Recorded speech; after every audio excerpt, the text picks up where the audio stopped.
Okay, it's 10 a.m. Yeah, exactly. So let's continue. So the exam is on Thursday, right? I sent you email with all the information, right? And probably I will also mention about that tomorrow in the lecture. But anyway, back to the material. So lately, we've been making this transition from vector quantities to scalar quantities, right? We've been doing it for the last 3 classes about, right? And we've replaced electric force with the electric potential energy. And then we've replaced electric field, which is a vector quantity, with the electric potential, which is a scalar quantity, right? And all right, so these two quantities, both of the quantities, they describe exactly the same thing. If you have some electrically charged object which creates an electrical aura, of course we can describe that aura either using the electric field or the electric potential. Since both of these quantities describe exactly the same thing, it means what? It means there must be a relation between them. We should be able to move from the electric field to the electric potential if we need that, and we also should be able to move from the electric potential to the electric field, again, if we need that. And it's quite common, as I mentioned in the lecture, if you have some complicated electrically charged system, or maybe distribution of charges, and finding the electric field directly can be ridiculously painful. So what can you do in order to make your life easier?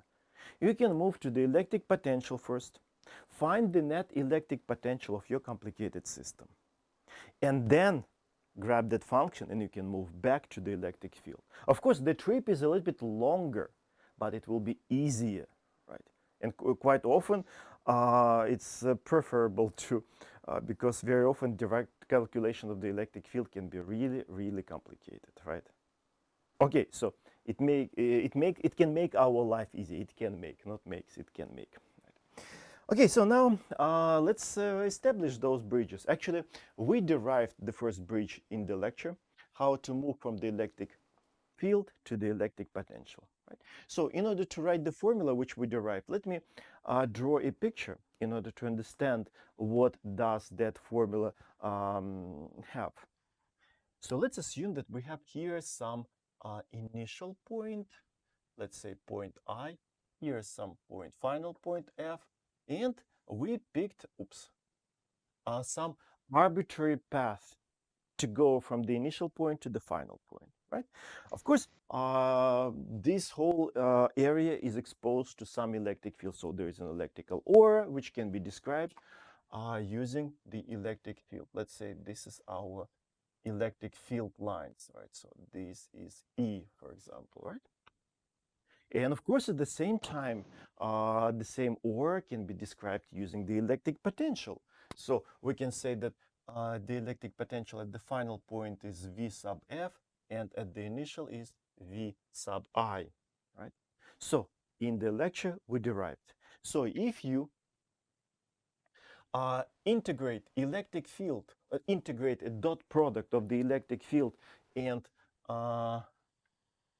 infinitesimally small displacement, right, along the path from the initial to the final point, it will be equal to the change in the electric potential. Let me write that down immediately. So we found that delta V, which is V final minus V initial, equals to negative integral. So you integrate electric field along this path. So E dot ds from S initial to S final. So that's what we derived. So this formula correct in any situation, pretty much no limitations. But let's adjust it, adopt it for our situations, for our problems, which we're going to see in this semester. And our problems are going to be one-dimensional all the time. Everything, electric field is going to change along x direction, and an electric field is going to have only x component. So let's adjust it, let's simplify it for our case, right? So in order to do that, I'm going to write it first like this, minus integral from S initial to S final, E cosine theta ds. I just wrote down explicitly dot product. between E and ds. And what is that angle? Angle theta. It's this angle theta between ds and E. Right? Now, if you take a product, if you multiply electric field which points that way and cosine of that angle, what are you going to get? Of course, you're going to get the component of the electric field along the direction, along the s direction. E times cosine of angle, you're just finding component of the electric field in a certain direction. In this case, direction of s. Right. So, of course, this is E sub s. So I can rewrite that as delta V equals to minus integral of E s ds from s initial to s final. And s is a completely arbitrary direction. Of course, we can use that, right? And we will use it. But as I said, in our case, in our problems, all the time, s direction is going to be x direction. Right? Because we picked s as a completely arbitrary direction when we derived this, when we drew that picture in the lecture. So we can align s along x direction. Okay, so let me write. So let me check if I mentioned everything. Yeah, you know what? Before I make this transition, let me draw first picture for this integral, and then I will adjust it for the x, right? Okay, let me wait for a couple of minutes before I made this transition. So let me play with this more general expression. Right. Okay, so let me plot. Yeah, it should be enough space. Let me plot E sub s. All right, something like this versus s. Okay, why I'm plotting it? Because, yeah, if you're familiar with integration, you can integrate E sub s ds, no big deal. But we all know graphical interpretation of an integral, high school stuff, right? So if you plot integrand versus a variable of integration, then the value of the integral is just the area under a plot of E sub s versus ds versus s. So if you plot, let's say this is E sub s versus s, and let's say this is initial point s sub initial, this is si, and let's say this is final point. So the value of that integral is just this area.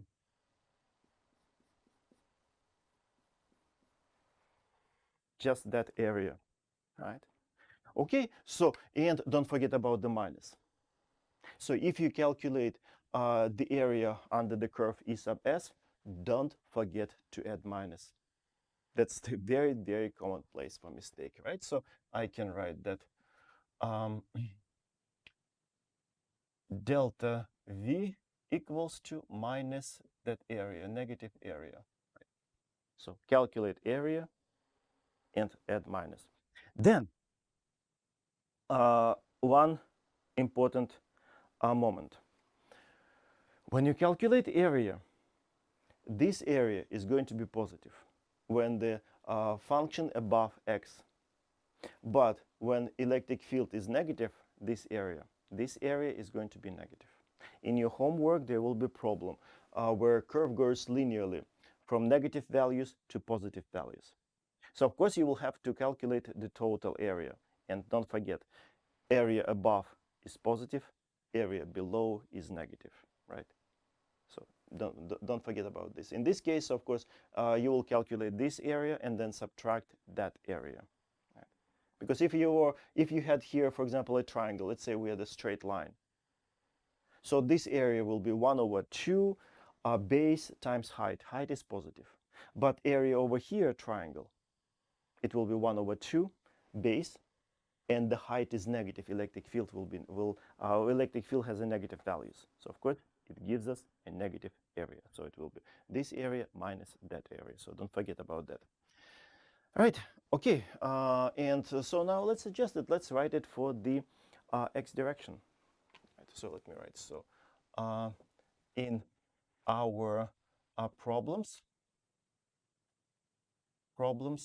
s is just x. As a result, we will have delta v equals minus integral from x initial to x final ex dx.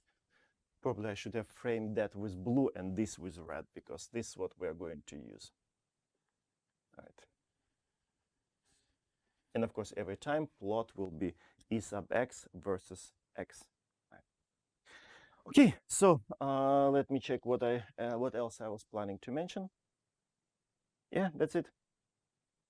So that's the first bridge. That's how we can make.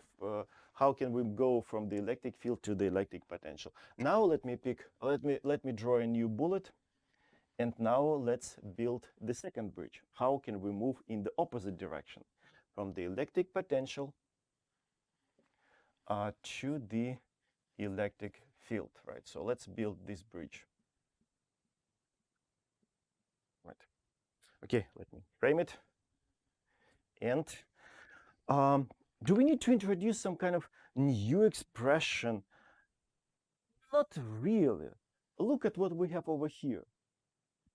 In this integral, we already have all necessary quantity. We have electric field, we have the electric potential. Everything that we need is already there. So what do we have to make? What do we have to do with this expression? We just needed to turn it inside out. So invert it, so that we can write E as a function of V, so we can find electric field. And of course, you understand what we have to do, because it's written in an integral form. And of course, if you invert an integral, what are you going to get? Differential form. We just need to write this expression in a differential form. Right? That's what inversion means in this time. Right? Probably I will rewrite it so that you will remember that we're going from this. So delta V equals minus integral from S initial to S final ES ds. So let's write it, as I said, in a differential form. So let's invert it, right? And of course, inversion, it means differential form. Of course, we can write it as dv equals to ES ds, right? That's what it means in inversion. Of course, if you integrate this left-hand side and right-hand side, you will get this exactly. Right? So we invert it. And again, what we wanted to find, we want to find the electric field. So let's take ds to this side. And as a result, it's almost done. So E sub x equals to, minus. I keep reminding you about minus, guys. Don't forget about minus. And you see where the minus is? It's nowhere, of course. So let me add the minus. And that's what happens when you start feeling confident. Yeah, I remember this, I remember that, and in the rush of the moment, you can forget to write it down. Minus. Right? So it will be minus dv over ds. Okay, so that's in general. And you remember I told you that s direction, ds, it's this s direction, is a completely arbitrary direction.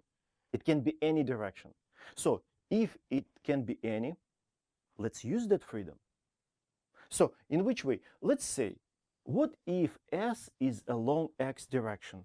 X is as good direction as any other direction.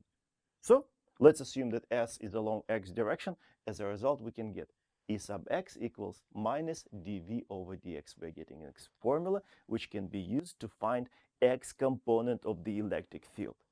As simple as that, right? So let me write that down. Since s is an arbitrary direction,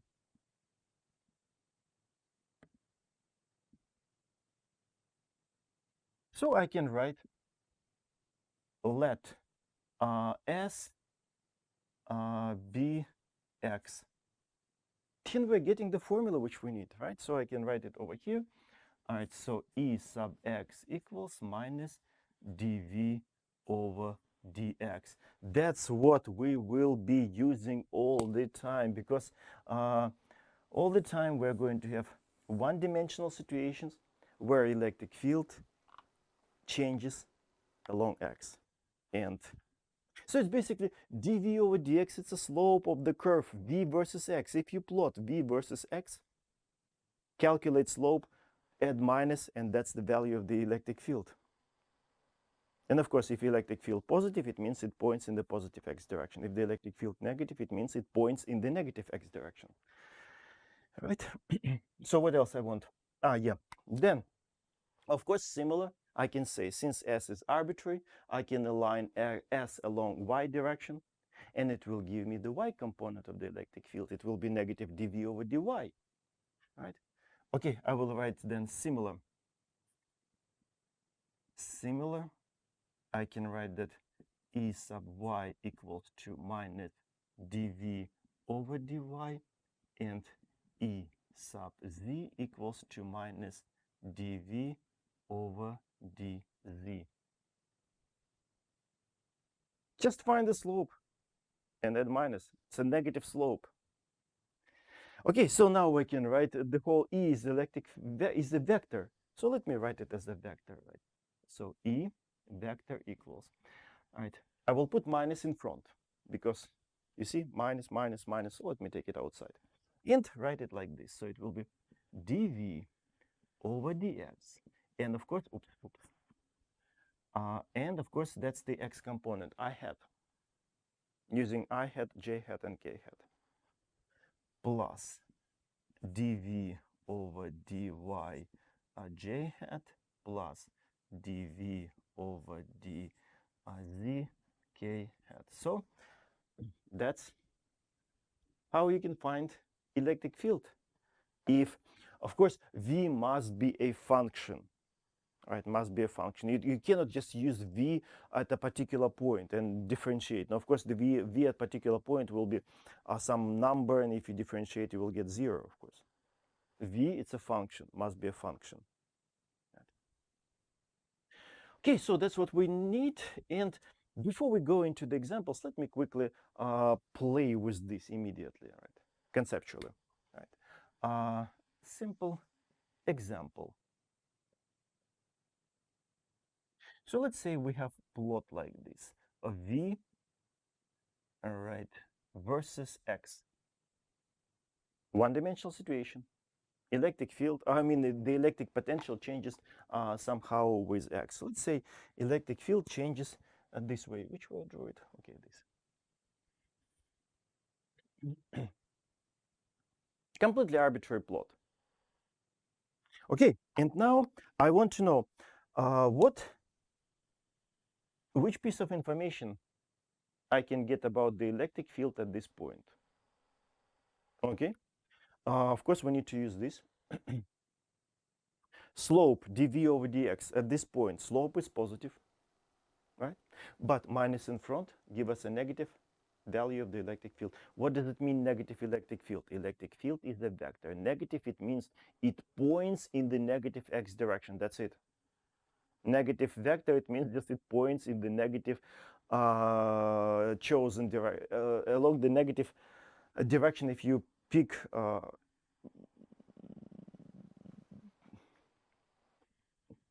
a certain axis, right? So let's say this is your positive x direction. So if vector is negative, it just means it points in the opposite direction to that one. So in this case, the electric field is this E. Then if we take this point, slope is negative. Slope is negative, minus in front. Two minuses are going to give us plus, right? So as a result, electric field points this way. Again, positive electric field, it just means it points in the positive x direction. Then what about this maximum point? Stationary point, maximum point. Of course, the slope at that point is 0, right? You remember calculus. Of course, the slope is 0, so the electric field is 0. So at this point, electric field is 0. Then exactly the same I can say about the minimum point. Slope is 0, so electric field is 0. Oh, difficult to write here. Then, if you take this point, still slope is negative. This is also negative, so electric field is positive. So that's the direction of the electric field, right? So you see how conceptually quickly we could get some information about the electric field if you have a plot V versus position. Okay, so that was a review, and this is new material, slightly new, but again, you see it's not that complicated. But if you have questions, if you need clarifications, more explanations, tell me. Right. Otherwise, let's move to the problems. This time problems are reasonably simple. So problem chapter 26, problem 4. So problem number 4. What is given? Plot is given. How electric field changes with position. Okay, let me plot it. Okay, it should be enough of space. So let's say this is EX versus X. X is in meters. Yeah. Then electric field. Up to this chapter, we use units. Units of the electric field were newtons per coulomb. Newtons divided by coulomb. Absolutely correct, but it can be easily shown that newtons per coulombs and volts per meters exactly the same. So here, after we introduce volts, quite often you can see units of volts per meters. But again, as I said, it can be easily shown that both of these quantities are the same. Right? You can easily convert them. Then plot, as I said, is given, and the plot looks like this. So over here, let's say it's 100, here 200, and then plot. First it goes horizontal, and then it goes straight down. So this is point 1, 2, and here 3. So that's the plot. Right? And we will have to find the value of the electric potential V at point 3.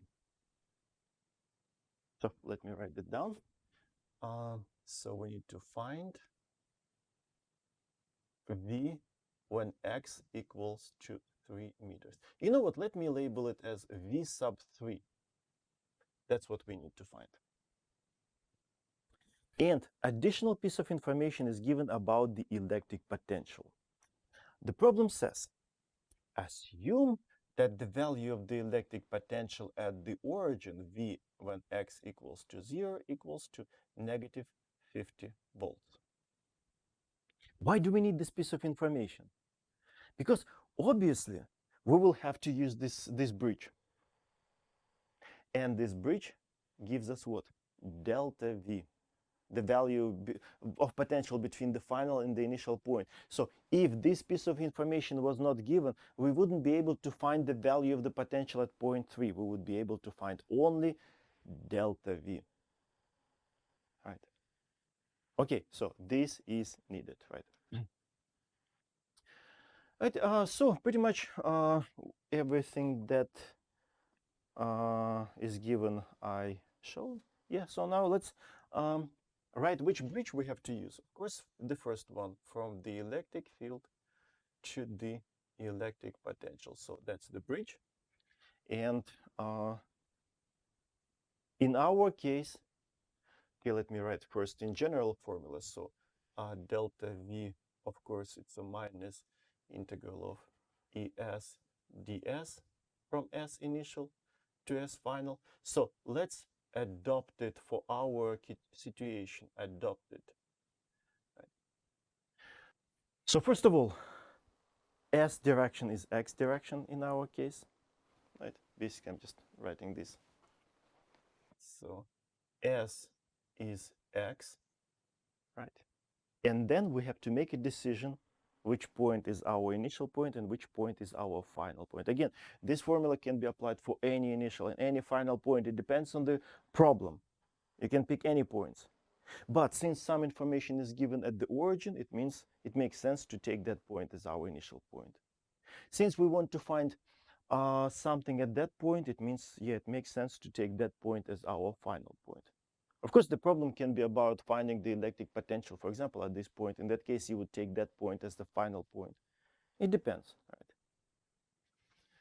So we can write, so let x equal 0 be our initial point, and let x equals to 3 be our final point. So now, after making these decisions, which are more or less obvious, but be careful, sometimes on the exam I gave, like a couple of times, I gave a plot, I gave the value of the potential, for example, at point 1, and asked to find the value of the potential at point 2. But many students, kind of force of habit, they didn't look carefully. They just they found just the value of the electric potential at the point which is the sort of on the far right. I'll just read the problem carefully. What needs to be found? Don't make some unneeded mistake.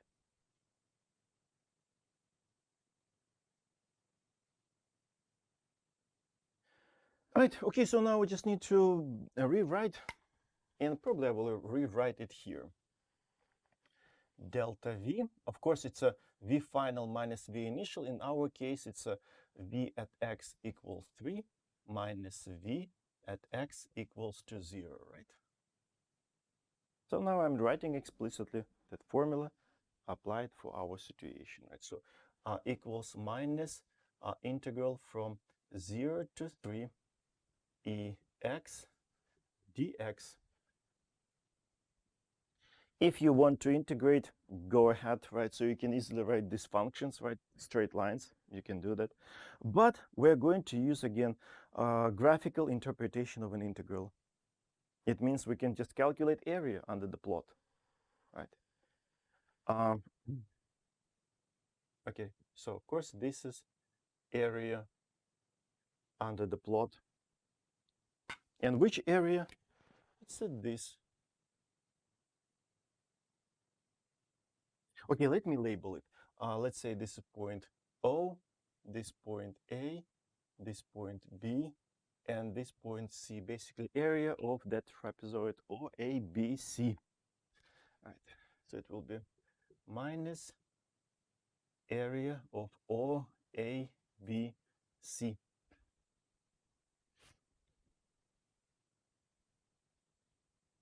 Okay, so then that's our unknown.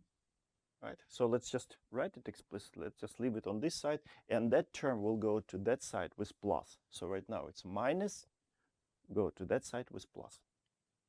That will be, and of course I will use v sub 3 as I was planning from the very beginning to reduce number of written symbols equals to v at x equals 0.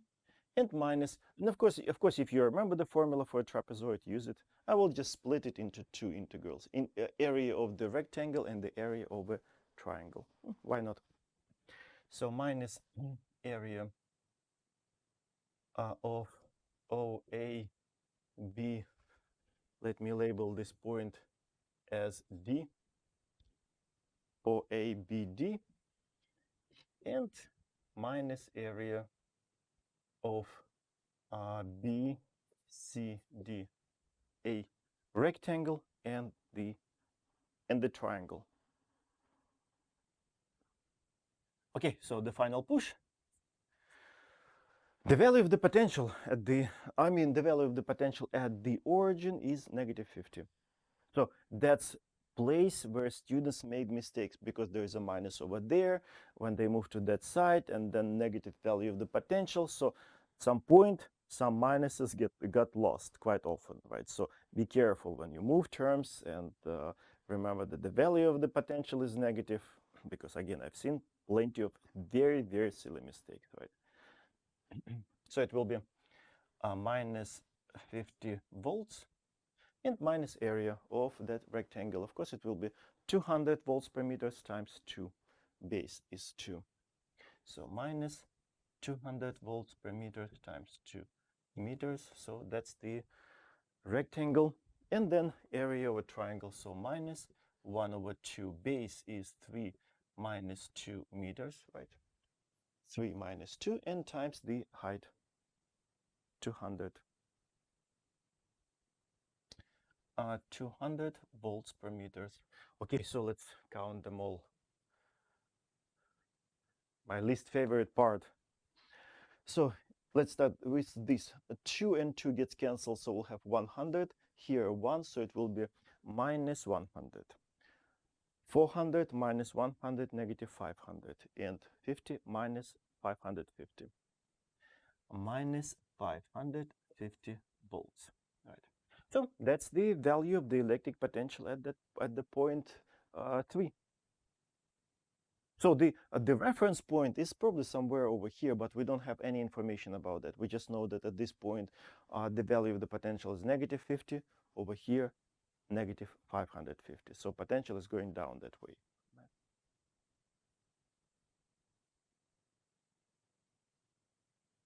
So you see, it's not that complicated. Right?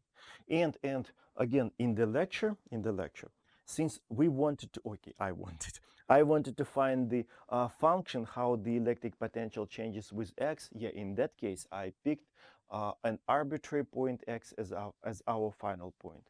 But in this problem, since the question was about finding the value of the potential at that point, so I picked that particular point as our final point. Since the question was not about finding the electric, it was not about finding the function of the electric potential, right? Okay, let's move to the next one. But of course, if you need more explanations, just tell me. But again, based on my experience, most of the students grabbed it, no problems, except be careful and don't make really silly mistakes. Okay, I will start erasing the top and keep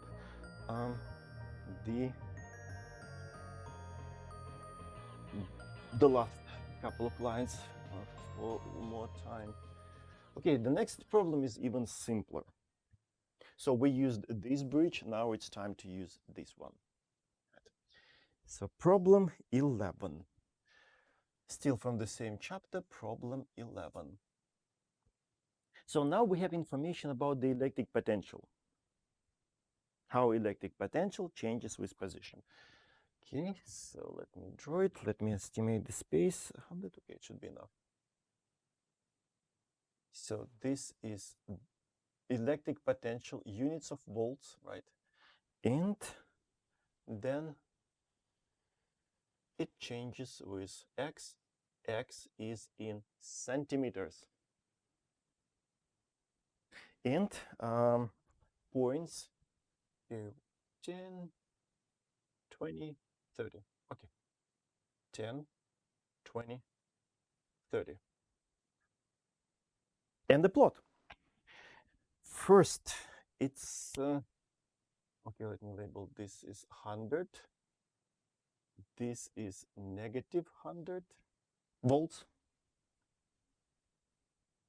And first it stays horizontal, then it goes to plus 100 over this stretch.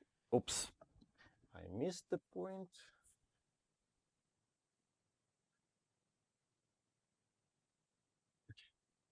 That's better.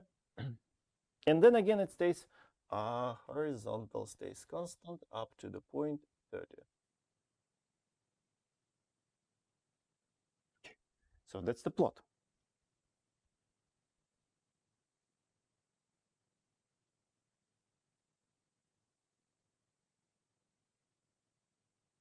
And what we need to find, of course, before that, I need to erase. Right. We need to plot how electric field E changes with x. So again, we have information about the potential, but now we need to plot how electric field, of course, x component, because we only have information about the system in the x direction. So we don't know what happens in the y and z direction. Maybe nothing happens. And let's say this is our x. Okay, this will be 10, 20, 30. 10, 20, 30. Okay, so let me write. So we need to plot EX versus X. So that's our unknown. So we need to get information about the electric field. So yeah, bridge this one from V to E.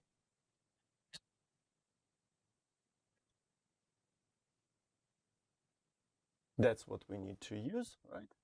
And of course, it's we have to find slope and add minus. So it will be E sub x equals to minus dv over dx. Okay, now let's simplify. Okay, I wanted to say simplify, but I don't know if it's a simplification. Maybe more convenient. Okay, let's call it simplification. So we're going to apply this for straight lines. You see straight line here, straight line there, and straight line there, right? And you know what? Before I continue simplifying it, right? Obviously, every time we will have to find the slope, right? And of course, slope here, slope there, and slope there are different. So as a result, we have to divide the problem into three equally simple problems. Let's divide it into three regions, right? So this will be region number 1, this will be region number 2, and between 20 and 30 will be region number 3, because slopes different. And now back to our process of simplification. Okay, since we're going to apply it for straight lines, for straight lines, and for a straight line, as you remember, right? So at this point, you're quite comfortable with calculus. If you have a straight line, it doesn't matter if you use infinitesimally small dx to find the slope, or finite value of delta x, the slope will be the same, because it's a straight line and slope is constant. So instead of dv over dx, I can write delta v over delta x. And I can use this as my final point, and this is my initial point, for example, right, in calculating the slope. Right? So I can write it minus as delta v over delta x. In this semester, we're going to use this trick several, actually, I would say many times, right? Okay, and now maybe I can write also sort of as a result, E sub x will be minus dv over delta v over delta x. And now let's apply it for three regions. Probably let me do it over here underneath. So region number 1. So I think, or I don't have to convince you that the slope is a 0. Horizontal line, the slope is 0, right? So I can write E in this case, of course, minus V at 10 minus V at 0 divided by 0.1 meters minus 0 meters, right? So strictly speaking, of course, you have to write something like this. And don't forget to convert centimeters into meters. But in this case, it's obviously, this is negative 100, this is negative 100. Of course, you will end up with 0. Right? Because we knew it from the very beginning, once just by just glancing at the plot. So I can draw here, okay, so electric field over this stretch of x is 0. Now the second region, right? Okay, now of course we'll have to calculate. So in this case, E equals minus, and let me write V at what? 20 minus electric potential at 10 and divided, okay, I need to increase this, and divided by what? 0.2 meters minus 0.1 meters. 20 centimeters, it's a 0.2 meters, right? Okay, let me write explicitly also the values of the potential. Right, so V at 20, 100 volts. Then minus from the expression and minus from the value of the electric potential. So there are two minuses. And minus 200 volts, right? And divided by that 0.2 meters minus 0.1 meters. So if you calculate it, here minus minus plus, so it's a 200 volts upstairs divided by 0.1. So another 0 upstairs, it will be 2000, and minus in front, it's a negative 2000 volts. Minus 2000 volts. So that's the value of the electric field. Of course, X component of the electric field. We don't know anything else. So let's assume that this is minus 2000. Wait, what I've done wrong?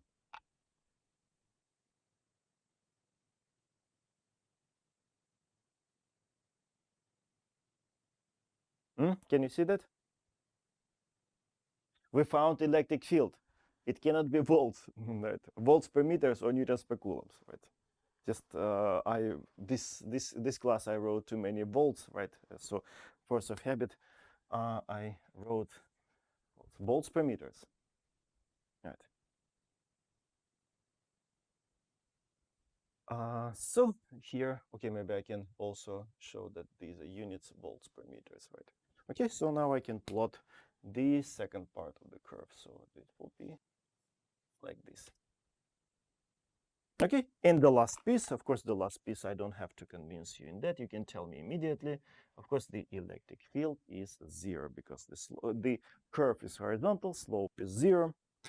So region 3 electric field is 0. The slope is 0. Right. Okay, so now I can complete the plot.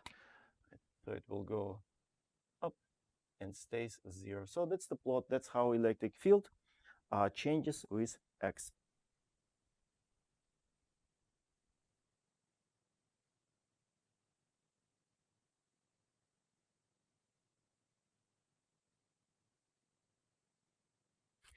In the lecture, there's another example, but pretty much similar.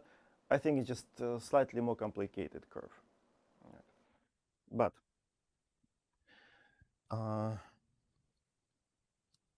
just more steps, but complexity or simplicity exactly the same, right? Okay, so as I said, based on my experience, students understand the logic, right? Have no issues except for if they start rushing. As I said, when you start feeling confident, you can make some silly mistakes. So just be careful. Of course, this material is not going to be on the first midterm exam, no. All right, so if you have questions, go ahead.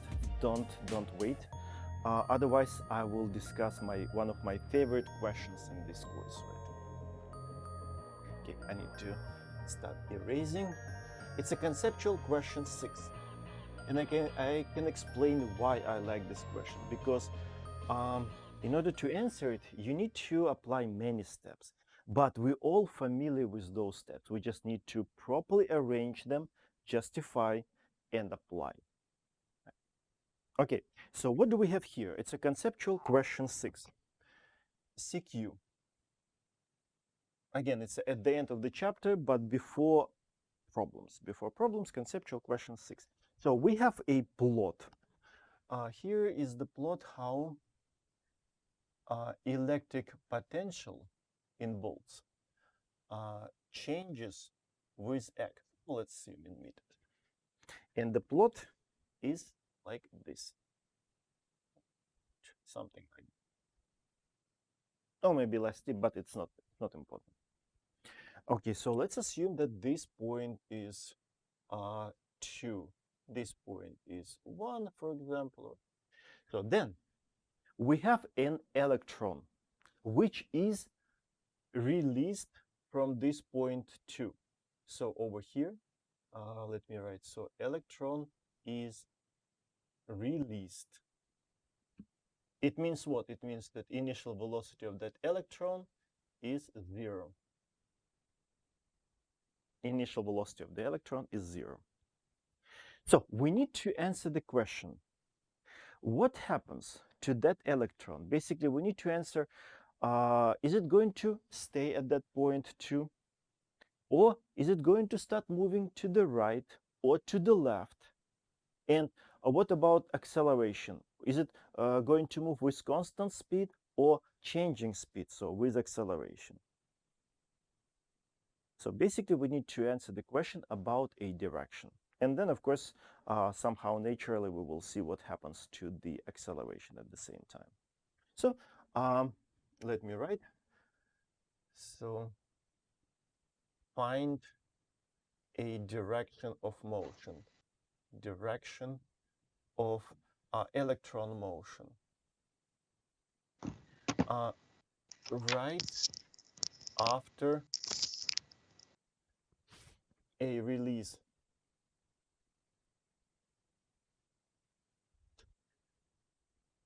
Okay, now let me erase the rest and let's start speculating.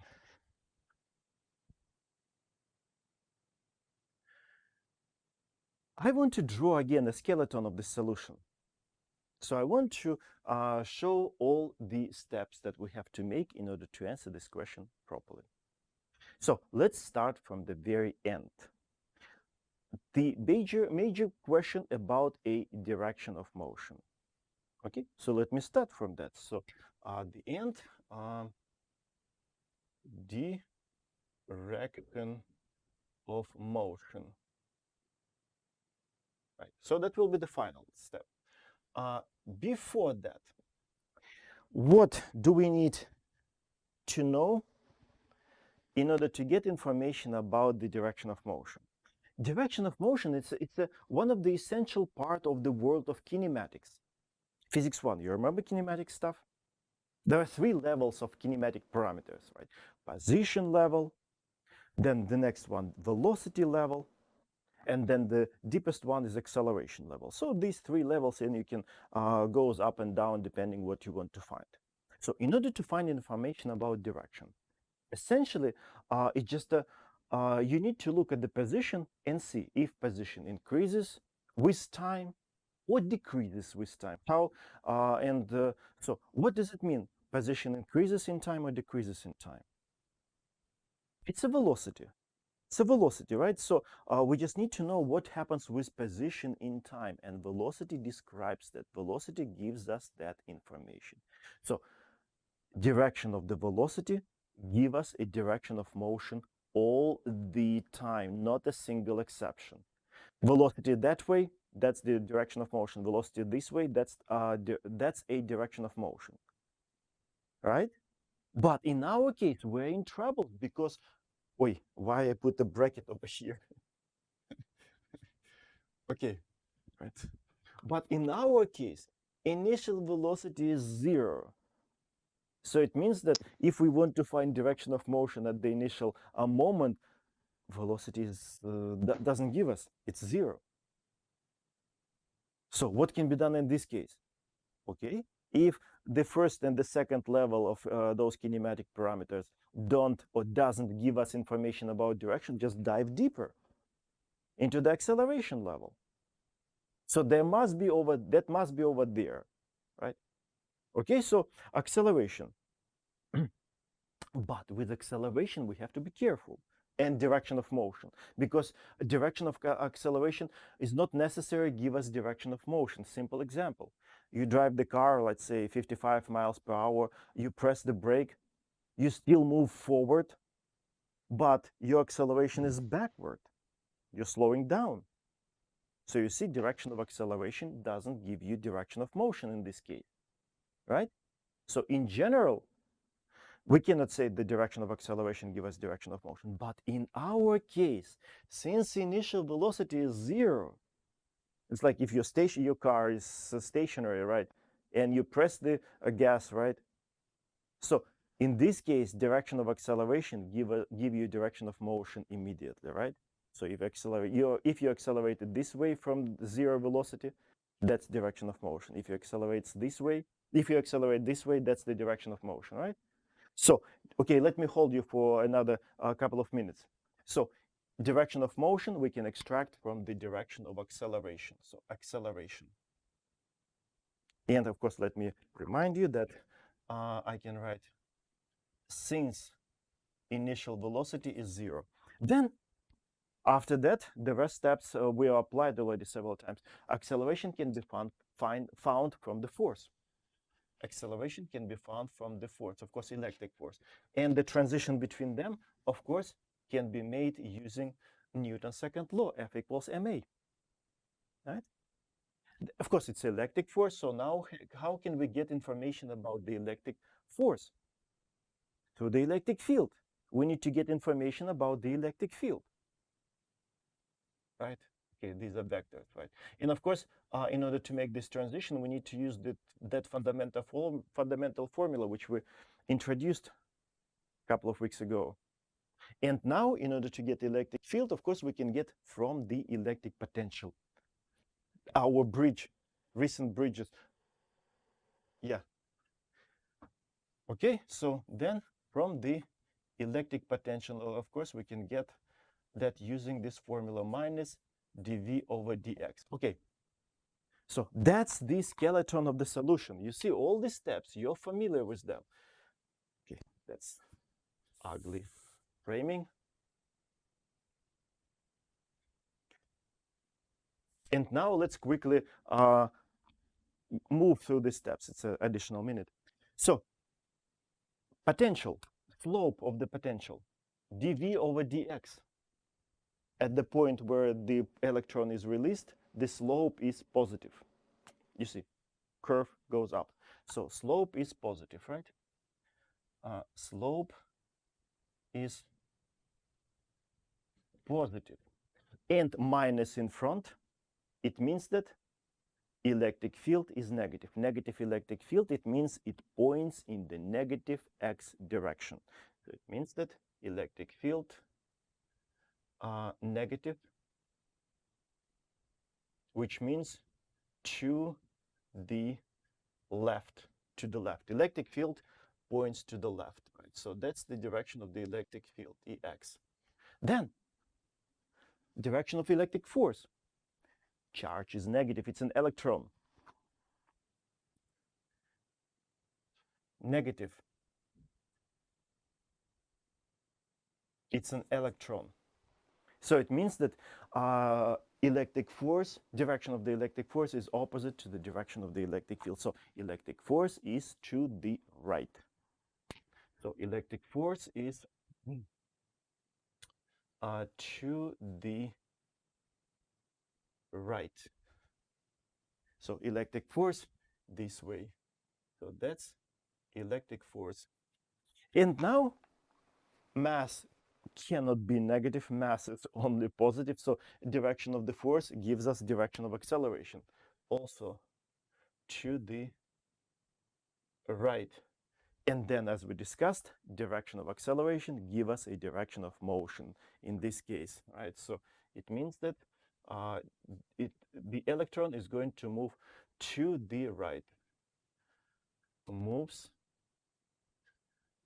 to the right. Okay, now, what about, is it moving with constant velocity, constant speed, or with acceleration? Let's look. Slope is not negative, right? You see, slope is not negative. So it means that the electric field is not zero. Electric force is not zero as a result. Then acceleration is not zero. So acceleration is not zero. It means that the object, electron, travels to the right with acceleration. So velocity, the speed is not going to be constant, right? Okay, let me write, moves to the right, and acceleration is not zero. So it is accelerating. Right? Okay, so that's what I wanted to discuss. And as I told you, I like this question because there are so many steps. You need to put them in the proper order, and we're all familiar with them.